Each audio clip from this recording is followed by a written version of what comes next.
Hello, Susanna Lobez here, actor turned barrister turned broadcaster turned true crime writer, and proud member of Sisters in Crime Australia.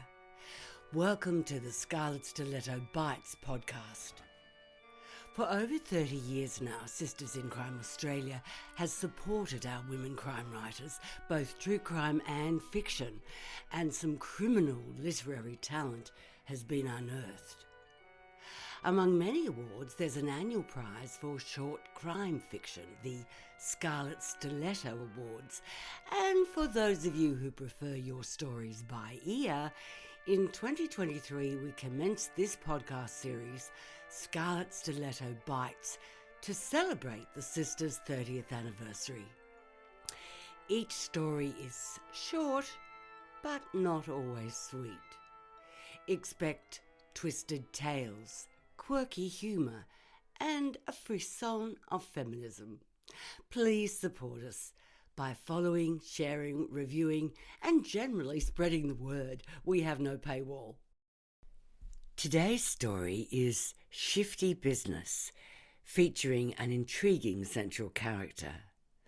And I think it's our first posthumously recorded story by the late Liz Cameron, one of the early unsung pioneers of Sisters in Crime.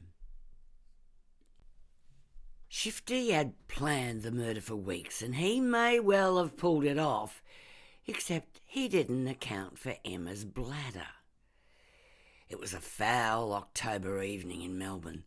The gods were dumping the entire water reserves of the universe through the hole in the ozone layer directly onto St Kilda. But I didn't give a hoot. The beef casserole was in the oven, the gas fire was doing its thing, the new Val McDermid novel was living up to expectations, and Emma was snoozing on the sofa beside me. Then as I sipped my glass of red, a god-awful clap of thunder shook the rafters. I jumped and spilt the drink down the front of my favourite blouse.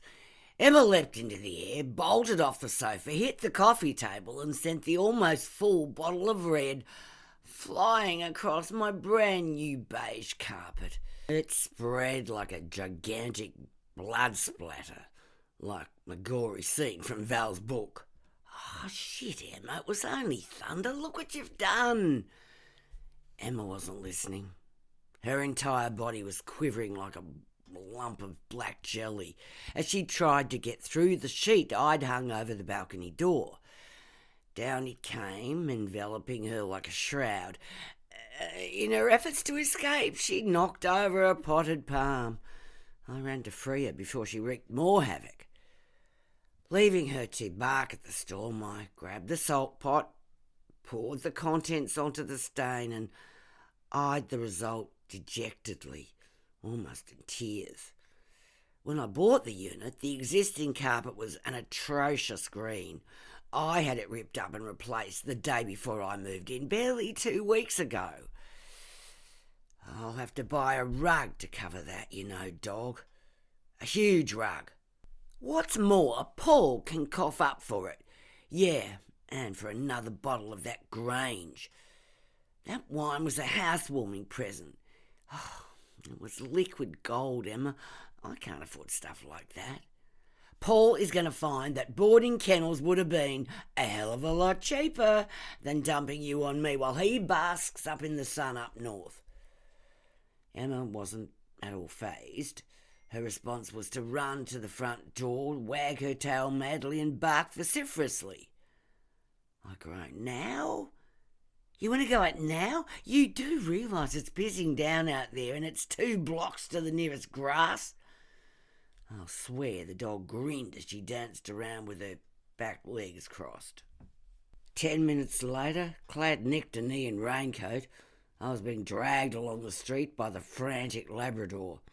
Although the rain had eased to drizzle, the wind was fierce and freezing. In fact, it was far too strong for me to raise my umbrella, otherwise I'd have taken off like Mary Poppins. Given the wind direction, I'd have ended up atop either the shrine or the Arts Centre tower. For the umpteenth time, I cursed Paul for training his dog not to squat on anything but grass. Must have taken massive willpower on both their parts. Fine, I guess, if you lived in suburbs with nature strips. There were none in my immediate area, and my block of units stands on a concrete jungle. Not one plant to combat the greenhouse effect. I had briefly considered sneaking into one of the private gardens along the street, but they were all fenced and gated. So we were heading for a small car park I knew that boasted several islands of grass under trees.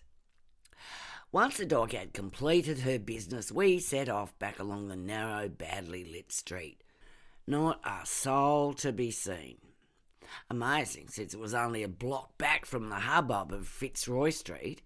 The glitter of shop and restaurant fronts was definitely not echoed in their backyards. Fences partially hid grim spaces for rubbish bins and failed to block their whiffy odours. Halfway along on the street, a car backfired. Emma stopped dead in her tracks and growled. Unable to brake, I sprawled on top of her. Winded, I struggled to my feet as the figure emerged from the shadows. The night sky suddenly blazed with a sheet of lightning, the glare revealing the man's face for, well, barely an instant. And in that instant, our eyes locked. Then, as if in slow motion, the man raised his right hand. "Shit, gun!" I yelled, rooted to the spot. Not so Emma. She yanked the lead from my grip and my feet shot from under me again as 20-odd kilos of canine flew through the air, showering me with muddy water. Emma hit the gunman full in the chest. He fell back onto a tin fence. The gun spun across the road and clattered into the gutter. "Fucking dog!" he shrieked. "Clever girl," I yelled. It was the wrong thing to do. Emma left her quarry and rushed to lick my face. The gunman headed for his weapon, and as he bent to retrieve it, a car turned into the street. Saved, I thought, but no. The driver turned into the hotel car park on the corner. Still, it had distracted the gunman. I grabbed the dog's collar and together we slammed through a half-open gate. I heaved the gate shut and bolted it, thankful that the corrugated fence was solid and a good 2 metres high. "Fucking bitch!" the man screamed. "Limited vocabulary," I retorted as I pounded on the door of the building. A useless gesture, since the sign on the door said Jago Menswear. Mr. Jago was probably home by his fire with Raymond Chandler or Shane Maloney. The man thumped the fence, cursing like crazy. I doubted he was able to scale it, but since he was rearmed and incredibly angry, he just might decide to empty the chamber through the tin. So I threw myself flat to the ground, for the 3rd time in as many minutes. I mentally added a Kevlar bodysuit to Paul's shopping list. "I know what you look like, bitch." "Ditto," I yelled back. The odd thing was his face was vaguely familiar. "Better hope you're not in the police mug books," I added for emphasis. "Ha! I'm not, but your days are numbered. You won't be safe anywhere, bitch." "And I just dialed 000 on my mobile, you bastard," I said as I faked a chat with an operator on my imaginary phone. "Fuck you." He bashed the fence again and took off. "That was a great way to apologise for ruining my carpet, Emma. You saved us both from being dead. Good girl." Her tail rotated and she licked my face again. I got to my feet. "So how long do you reckon we need to stay here? Do you think that sod has scooted?" Cautiously, I slid the bolt, yanked the gate open a few inches and peered along the street. I think it's safe. Come on, dog. Let's see what that little shit was up to next door." Keeping to the shadows, my back flat against the fence, I edged along the footpath. The thing was, I realised that what I'd thought was a car backfiring wasn't that at all. It was a gunshot. I was certain too that that fella had not been doing just a simple bit of B&E. After all, when he came out of the yard, he wasn't carrying any booty, just the bloody gun. When we reached the yard, I lost what little bravado I'd mustered. And it was as black as the inside of a cow's stomach. "Emma," I said, pointing, you go first." Emma wasn't at all hesitant, and she disappeared into the darkness. Immediately she began snuffling and making strange, throaty, doggy sounds, but I couldn't see her. Black dog in a black hole. "Have you found something exciting, girl?" Jeez, here I was talking to a dog. With heart pounding, I carefully picked my way in. Then I did it again. I went flat on my face, and the air was forced from my lungs. I raised myself to my elbows. I was lying on something bulky and soft.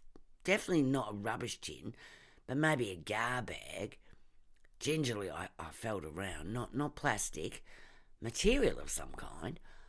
I felt further and my fingers touched something wet. Understandable, I think, given the weather, but this was sort of oozy and sticky wet. Ugh, probably some foul garbage. Then I almost slapped myself on the forehead. "Clot," I muttered aloud. Before leaving home, I'd slipped my small torch into my trouser pocket, so I pulled it out and switched it on. The light fell on the unblinking eyes and sagging jaw of a man.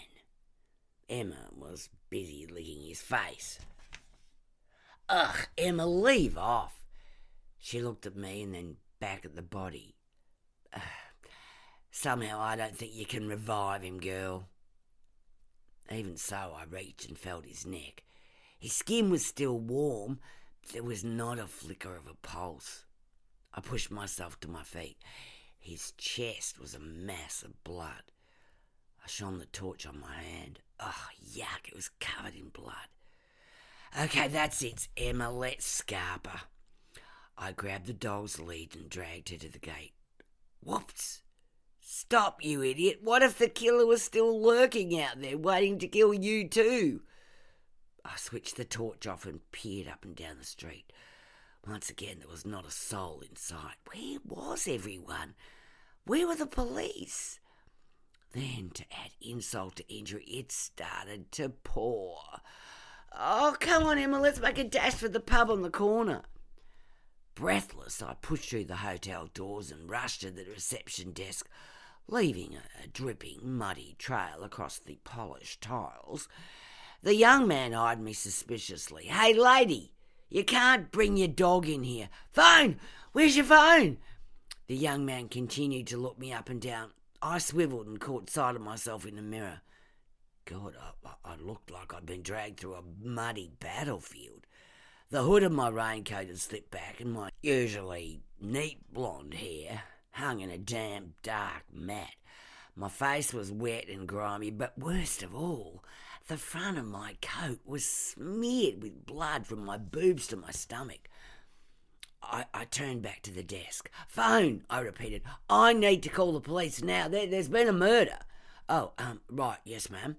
You want me to dial 000 for you?" the guy asked without taking his eyes off me. Obviously, he assumed I was the murderer. "Nah, I'll do it. I know the number I need to ring." He hastily slid a phone across the desk. 15 minutes later, the street was lit by flashing blue lights. In the interim, I had dried myself and the dog as best as I could with paper towel by the ladies' room. The face at least was clean, but the hair was still a disaster and I could do nothing about the blood. I thanked the young man, who was busy mopping up human and dog footprints from the floor, then headed out to greet the police. "Oh, thank God you're here, Jim," I called to the driver as he stepped from the car. "The body's around the corner and halfway down the block," and I pointed in the general direction. "Hi, Jane. You look like shit. Is that blood all down your front?" "Yeah, nice to see you too." Well, if you've been through what I have, you look like shit as well, I said. And yes, it is blood. Get in the car, you look about ready to drop. I am. The dog will have to come too, though. Jim took one look at the bedraggled Emma and shook his head. Not in my car it won't. Then I'll walk, it's not that far. Jim's brow furrowed. Oh, what if the gunman's still hanging around? Get in the car, woman. Bill can walk the dog. Bill slid out of the car and took Emma's lead. Hi, Jane, he said. Then he too looked me up and down. How you look like... Not another word, I snapped. I bloody well know what I look like. Oh yeah, okay. So where is the stiff? I told him where to go and fell into the passenger seat. I didn't know you had a dog, Jim said, gunning the engine. Emma is not my dog. She belongs to Paul Grant, and I'm the muggins who was silly enough to save him kennel fees while he's sunning himself up in Cairns. So the dog found the body? We both found it. I just did it the hard way, fell over it, hence the blood. Well, stop, that's the yard there. Okay, he's all yours now, or rather, the coroner's. Well, you're positive he's dead then? Jim asked. Dodo did.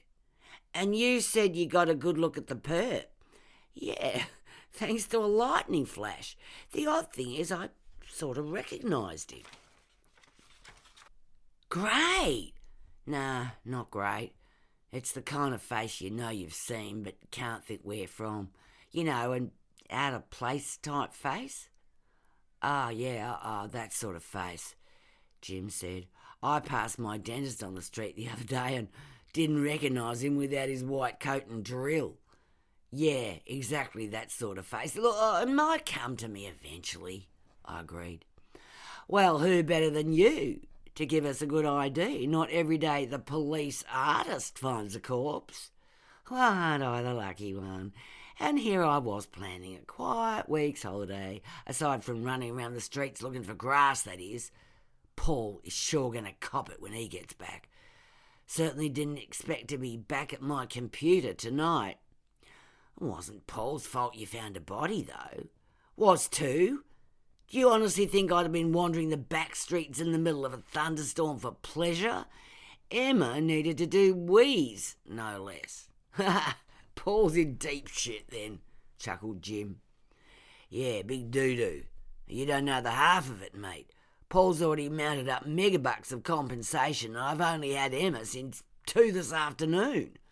We were about to get out of the car when Bill Hoskins beckoned from the footpath. Emma, bless her doggy soul, had led him straight to the body. I wound down the window and Bill leaned in. Better call in the crew, Jim.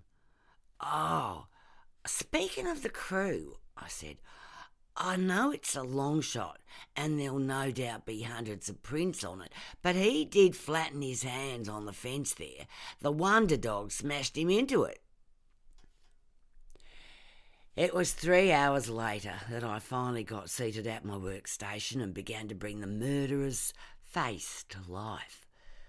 A patrol car had driven me home and waited while I quickly showered, changed, dried my hair and settled Emma down on her portable bed in front of the telly. The latter, on Paul's instructions, makes her feel like she's got company if you go out and leave her, he'd said. Geez, a bloody TV addict. Then, of course, I'd spent some time being interviewed by the homicide boys. I was feeling ragged by the time they'd grilled me. They'd undone all the good the hot shower had achieved. So, I said to the computer, this is what I'm trained for. The great thing was I found it simple to work on the photo fit image I wanted. Usually it's a slow process when dealing with a witness to a crime. Yeah, that's him, I said smugly to Jim, who was sitting at my side. Still familiar to you, Jane? He's sure not to me.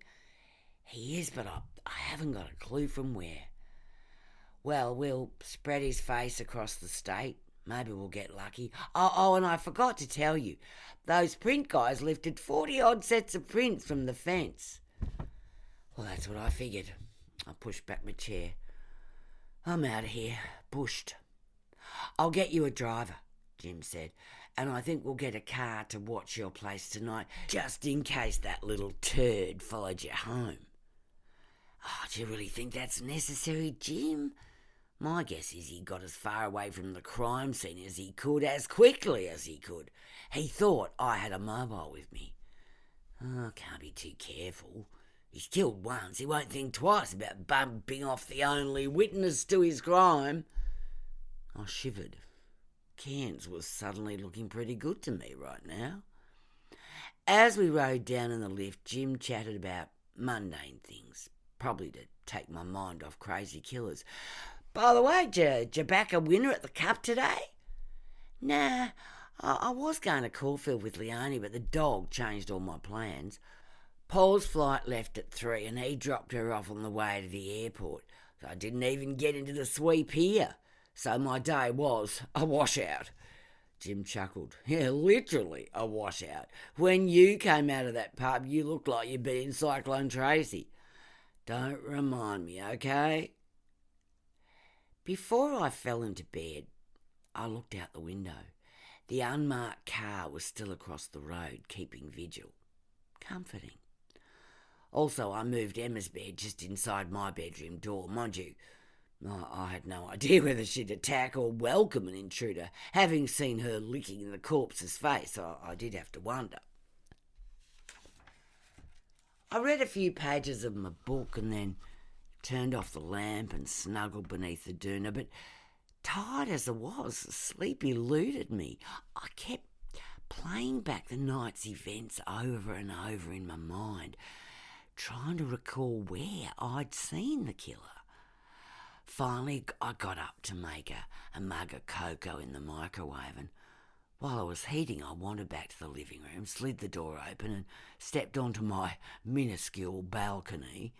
No police car. I went back inside. There was a scraping sound near the front door. I crept to the hallway.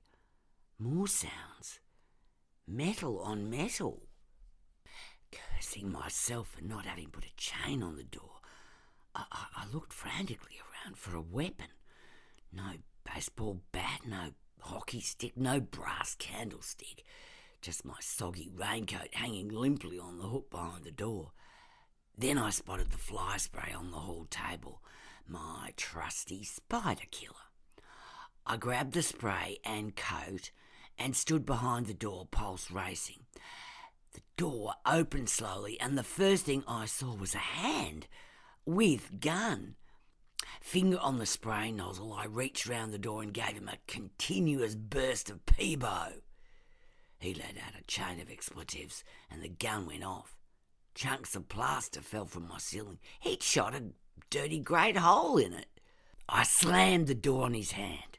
He dropped the gun, and then I jerked the door back. He now had both hands over his eyes. I threw the coat over his head and, with everything I had, shoved him backwards. Down he went. He slid off the landing, somersaulted down 20 concrete steps and finished in a heap at the bottom. I stared down at him. He was still tangled in the raincoat and lying perfectly still. Had he broken his neck? With my luck tonight, I'd probably be charged with murder. And then I spotted movement. Hell, the bastard was still alive. I raced to my bag and grabbed my mobile and ran back to the door. He was free of the coat and starting back up the stairs. I pocketed the mobile and grabbed the gun. With hands shaking, I aimed it down the stairwell and fired. All I managed to do was take a chunk of concrete out of one of the steps. "Bloody bitch!" he shouted, and turned on his heel and flew down the steps. He tripped on the last one and fell over the low brick fence. He picked himself up, glared up at me and shook his fist and took off into the night. I let out a whoop. The incredible thing was, seeing him on the other side of the fence instantly reminded me of where I'd seen him before. "Got you, you little shit!" I roared. I collapsed on the step, buried my face in my hands and began to laugh hysterically. Next thing I knew, 2 cops were leaning over me. My wayward bodyguards had returned. One of them carefully removed the gun from my hand. He whipped a handkerchief from his pocket and wrapped it just as carefully. Never any around when you need 'em, I muttered. They introduced themselves and I ushered them inside. He do all this damage? John Selkirk asked, taking in the room. Oh, no, that was the dog. Oh. Took me a few minutes to tell the shame-faced guys my tale. They'd taken time out to get some takeaway food. However, the wheels of law soon burst into action. Jim Oliver arrived and I let him in. He scanned the room. Weren't satisfied with the decor, Jane? The carpet's a good look. Perp do that? I clenched my teeth. Part of Emma's bill. Shit. Enough said. Okay, what happened? I repeated my story. So, how come you remembered him? Jim asked. When he looked up at me from the other side of the fence, something clicked. I immediately got a mental picture of him behind the counter of the TAB. The thing is, I hadn't put a bet on for about 3 weeks. I was too busy moving in here. Well, as it happens, we'd have ID'd the stiff. One of those quirks of fate, you might say. One of the guys at the morgue recognised him. Keen punter who frequents the local TAB. Body belongs to the manager. We're thinking robbery of the day's takings. Yeah, well, that figures. I nodded. Big haul today, I imagine. Should be. The computers will tell us just how much. So with your info, we now know it was an employee and not just some crim off the street. I grinned smugly. And if you get prints from the gun, that aren't mine, of course, they should match one of the sets on the fence. Brilliant, that's what you are. I know, me and my borrowed dog. Then he pursed his lips and raised an eyebrow. What? I said. We can match the bullets. Duh. Jim rang me at 11 the next morning. They'd taken the killer into custody. His name was Robert Brian Spanner, a.k.a. Shifty. But not shifty enough, it seems. When they burst into his shabby dwelling, he was swilling beer while watching the motor racing on TV. His haul, upwards of $200,000, was spread on the table in front of him. Emma, I said after Jim hung up, we made a great combination. However, we do need to find you a patch of grass closer to home. Fetch the street directory, girl. Emma put her head on the side and made a gurgling sound. Did that mean idiot in dog talk? The end. Thanks so much for listening. We'd love to get your feedback and we'd love to reach more listeners. Our website is sistersincrime.org.au and our email address is admin@sistersincrime.org.au. Until next Friday then, when we bring you another scintillating story from Australian women crime creative.